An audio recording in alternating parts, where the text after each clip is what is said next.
Federation of all India traders यानी कि cat ने शादियों पर अपनी रिपोर्ट जारी कर दी है, जिसमें कहा गया है कि 23 नवंबर से 15 दिसंबर तक यानी सिर्फ 23 से 25 दिनों में देश भर में 35 लाख शादियां होंगी, जिसमें करीबन 4.25 लाख करोड़ रुपए खर्च होने की उम्मीद है।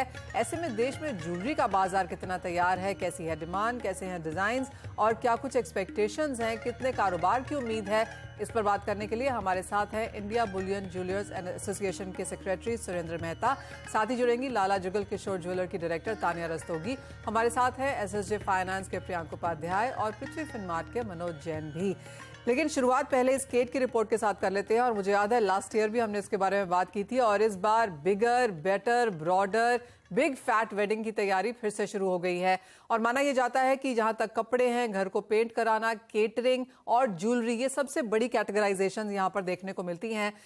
सुरेंद्र जी, आप सोने चांदी की खरीदारी, ज्वेलरी को इसमें कितनी महत्वता देते हैं और किस तरह का बिजनेस इस बार होने की उम्मीद है?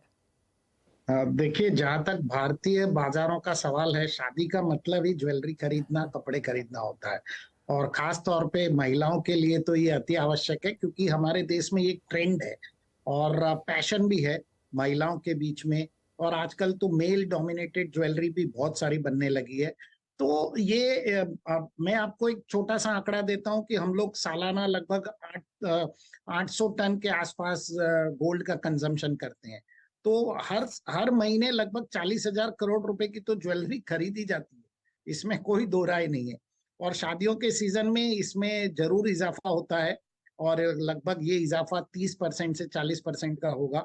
तो मुझे लगता है कि ये जो पीरियड है जहां पे 35 लाख शादियां हो रही है, तो बहुत अच्छी बिक्री होने वाली है, बहुत अच्छी खरीदारी होने वाली है। ये ज्वेलर्स के लिए एकदम बल्ले बल्ले सीजन है और इसी सीजन की ज्वेलर्स राह देखते हैं और उसके लिए काफी प्रिपरेशन और तैयारी करते हैं। एब्सोल्युटली।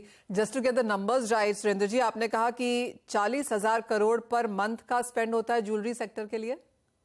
जी हाँ, बिल्कुल बिल्कुल। पूरे साल में लगभग 5 लाख करोड़ रुपया के आसपास की ज्वेलरी की खरीदारी, सिर्फ गोल्ड ज्वेलरी की खरीदारी इस देश में होती है।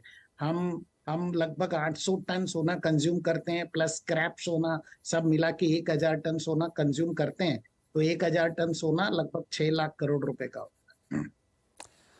ऑलराइट, यानी कि अच्छी खासी खरीदारी यहां पर सोने की भारतीय बाजार करता है। और शादियों में एब्सोल्युटली इन महीनों में जब हम बात ये कर रहे हैं कि 35 लाख शादियां होने वाली हैं, तो अच्छी खासी बढ़त की उम्मीद यहां पर सेल्स में होती हुई।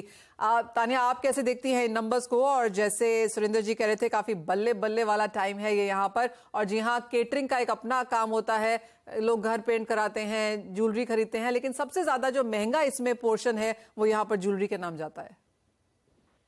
बिल्कुल आपने ठीक कहा। सबसे ज्यादा मेन एसेट जो भी चीज खरीदी जाती है इंडिया में, कोई बचपन से बेटियां पैदा होती हैं और it's aspirational, gold buying is aspirational, लोग बाइंग करना शुरू कर देते हैं।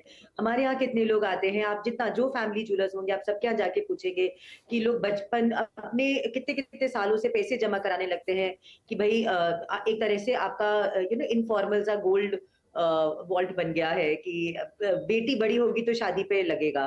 तो this is very aspirational and then gold has not, it does not disappoint. अगर आप देखें तो दर स्लो बढ़ता है लेकिन कंसिस्टेंट रहता है। सोने के संग आपको कभी भी ये नहीं घबराहट रहती है कि जी एकदम से दाम बहुत गिर जाएगा, मेरा पैसा का क्या होगा।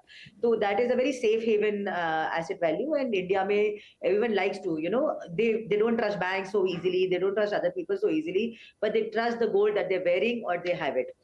तो उसको देखते हुए आप जो प्राइस को अगर हम अभी बात करें, मैंने आपके चैनल पे या किसी पे बोला भी था कि इस बार हमने ये देखा कि गिरता हुआ भाव की वजह से वॉक इन बहुत अच्छा आ रहा था।